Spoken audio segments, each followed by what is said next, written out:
Good afternoon, everyone, especially to you, sir. And we are the Group 4. So we are our topic is Filipino cultural heritage. So first, what is heritage?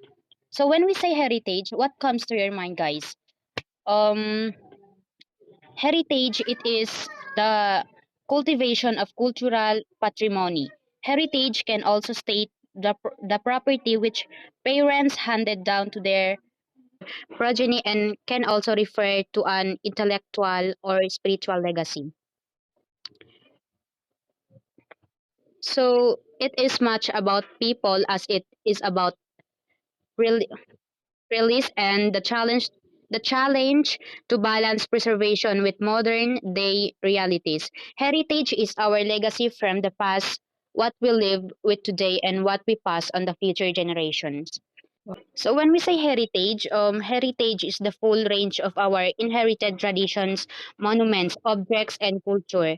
Most important, it is the range of contemporary activities, meanings, and behaviors that we draw from them. What that we draw from them. Heritage includes, but is much more than preserving, excavating, displaying, or restoring a collection of old things. So our heritage is what we have inherited from the past to value and enjoy in the present and to preserve and pass on the future generations. So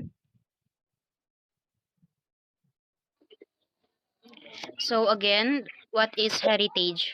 Heritage or pamana is anything that we value. So what comes to our mind when we say pamana? So the pamana is the national government's program and framework for peace and development. Um, it may be tangible or intangible things that is worth cherishing and nurturing. It is the manifestation of our nation's development through history and it embodies our unique cultural identity. So that is the meaning of heritage or pamana. World Heritage Site of the Philippines, Historical Town of Vigan, Rise to Recess of the Philippines Cordilleras 1995, Boracay Church of the Philippines 1993, which is Manila, Santa Maria, Payao, and Miangao, Puerto Princesa Subterranean River National Park in 1999, and Tubataha Reef Marine Park in 1993. So, let's proceed to Vigan. Historical Vigan established in 16th century. Vigan is the best preserved example of the planned Spanish colonial town in Asia, and it's located in Ilocos Sur in northwest of the Luzon and is also a UNESCO World Heritage Site. Next, rice terraces of the Philippines. The rice terraces of the Philippines Cordilleras are authentic in form, character, and in functional a direct result of the 2,000 years old and is continuously. Boracay Church of the Philippines. The Boracay Church of the Philippines are a collection of four Spanish colonial which were in Manila, Santa Maria, Payao in Vigan, and Miangao in Santo Tomas de Villanueva, which located in Iloilo. Erboca churches in the Philippines which were included in the UNESCO World Heritage that was listed in 1993. Puerto Princesa Subterranean River National Park. The Puerto Princesa Subterranean River was known to the world's largest underground river until in 2007 in Mexico has discovered an underground river which is Yucatan Peninsula. The national park here in the Philippines has full mountain to the sea ecosystem and has some of the most important forests here in Asia. And the Tubataha Rift Marine Park in 1993. The Tubataha Rift National Park, also known as the Tubataha Reef National Park and protected area here in the Philippines. And let's proceed to the next topic will be reported by Miss Rizalyn Maiko. Cultural heritage. Cultural heritage is the heritage of tangible and intangible heritage assets of a group or society that is inherited from the past generations. Not all heritage or past generations are heritage, rather, heritage is a product of selection by society. Cultural heritage includes artifacts, monuments, a group of buildings and sites, museums that have a diversity of values including symbolic, historic, artistic, aesthetics, ethnological or anthropological, scientific, and social significance. What are the three types of cultural heritage? Cultural heritage includes tangible culture such as building, monuments, landscape, books, works of art, and artifacts. Intangible culture such as folklore, traditions, language, and knowledge. And natural heritage including culturally significant and landscape and biodiversity. What are the examples of cultural heritage?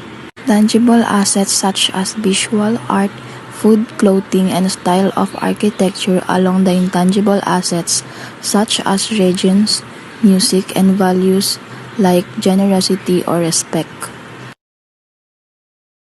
Importance of cultural heritage. Cultural heritage has the potential to promote access to and enjoyment of cultural diversity. It can also enrich social capital and create a sense of individual and collective belongings which helps to maintain social and territorial cohesion. So hi guys, my name is Ruaida Ijumaari. I am the one who discussed the natural heritage.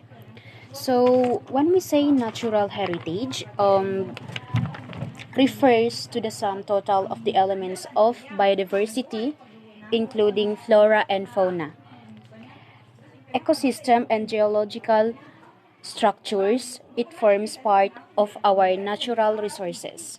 So, guys, when we say natural heritage, it is it is refers to the sum total of the elements of biodiversity and including the flora and fauna. So when we say flora and fauna, it refers to the animals and plants.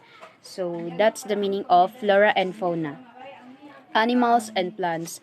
So the importance of natural heritage, they include many iconic places such as the Serengeti National Park, um, Galapagos Islands, Yellowstone National Park, and the Great Barrier Reef, and are often a last refuge for species threatened with extinction, such as the mountain gorilla, giant panda, and orangutan.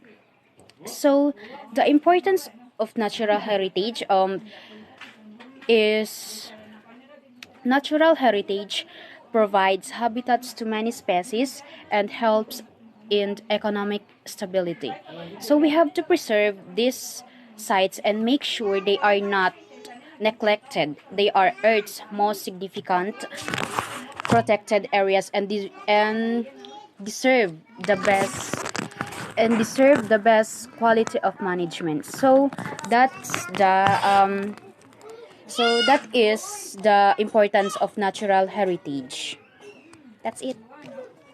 Performing arts. Performance-based cultural heritage includes all activities that are generally within broad family of performance, which includes dance, theater, and music and other more. Theater is a collaborative art form which combines words, voice, movements, and visual elements to express meaning. The field of theater compasses not only live, improvised, and scripted, it's also a dramatic forms. Dance, the movement of a body, rhythmic way usually in music, and within a given space for the purpose of expressing an idea or emotions. This movement has a static symbol, and here are some the notable dance in the Philippines, which is 1. Tinikling, itik-itik, maglalatik, banasuan, singkil, kapamalong-malong, karinyosa, sayo sa bangko, pandango sa aliw, pandango da siwas, kuratsa, at pantimana. Music. Ethnic music continues to thrive in the Philippines, particularly among indigenous people. The art of conducting, placing, or expressing combinations of tones, especially with melody, rhyme, and composition in harmony. Philippines traditional music. Kundiman. Kundiman is the classic form of Filipino love song where it seems to colonialist force in the Philippines. In fact, in Kundiman, the singers who express undying love for his beloved is actually singing for love for his country. And Harana. We all know that harana is a traditional form of courtship before which a man singing a woman in underneath her window at night. It's an old traditional courtship here in the Philippines. My report is all about personalities, skills, and technologies. So the first topic that I'm going to present is personalities. So what comes into your mind when we say personalities? So when we say personalities in Philippine history, it defines those influential people from the past. So here are some examples of influential people in Philippine history. The first one, we have Jose Rizal. So Jose Rizal, known for the Philippine national hero. He's one of the most revered figures in Philippine history. He's best known for his political writings that inspired the Philippine Revolution. Next one is Emilio Aguinaldo. Emilio Aguinaldo, he is the first president in the Philippines. He is known for his achievement of independence of the Philippines from Spain. Next one is Andres Bonifacio. So Andres Bonifacio, he is the founder of Katipunan and he is a great leader, the father of the Philippine Revolution against Spain. So next one is Juan Luna. So Juan Luna, he was a Filipino painter, sculptor, and a political artist of the Philippine Revolution during the late 19th century. So siya yung kauna-unahang Filipino artist na na-recognize. Next is Marcelo H. Del Pilar. So Marcelo H. Del Pilar, he is known by his pen name Flaridel. So he was a Filipino writer, lawyer, journalist, and Freemason. Siya yung pinaka-famous na journalist from the past and also considered as the father of Philippines journalism. Next is Apolinario Mabini. So Mabini came to the forefront in 1898 during the Filipino Revolution against Spain. So he became known as the brain of the revolution. Next is Melchora Aquino. So, si Melchora Aquino, maliban sa kanyang katalinuhan, she was also known throughout her village for her beauty. She was even chosen to represent Reina Elena during Santa Cruzan. Next is Gabriela Silang. So, who is Gabriela Silang? So, she is best known as the first female leader of the revolutionary movement against the Spanish colonizer. So she is one of the most distinguished women in Philippine history. Next is Muhammad Kudarat. So Muhammad Kudarat, he was a fearless fighter and a Filipino hero in defense of Islamic faith and Philippine liberty.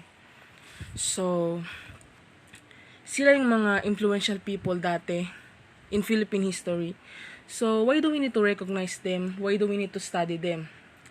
It is because we need to know their achievement and contribution to the society and also their values that we can imitate if worth imitating.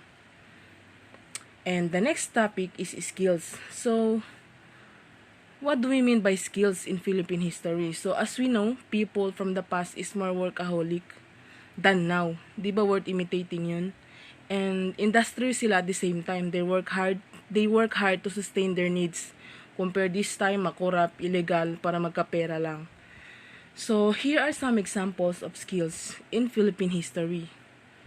So, I just highlight some of the Filipino skills from the past. So, the first one we have is carpentry. We have mining, farming, hunting, and weaving. So, yun na. Yung next topic is ito yung mga pictures na skills dati ng mga Filipino before pa dumating yung mga high-tech na mga bagay. The next topic is about technology. So, here in technologies, I'm gonna show you how it evolves, how it started from the past. So, when did the Philippines started using technology? So during the Spanish regime, the beginnings of modern science and technology in the Philippines can be traced to the Spanish regime. Spaniards established schools, hospitals, and started scientific research, and this had important consequence for the rise of the country's profession. So, sinasabi dito na nag-start yung technologies sa Philippines during Spaniards regime. So, silang nag-establish ng schools, na hospitals, silang nag-establish ng schools tsaka hospital dati na kung saan ang technology nag-start. Okay. So, here are some examples of old technology. So, we have the jeepney. So, as you all know, may mga jeep pa rin ngayon, pero as time passed by, naging high-tech. May kotse na tayo. Naging mas high-tech na. So, next is telephone, television, cellular phone, video phone, medical incubator, and also typewriter. Yun yung mga technologies dati, simpler machine na ginagamit dati. Hindi na tulad ngayon na mas high-tech na, mas madali na. Here are the pictures.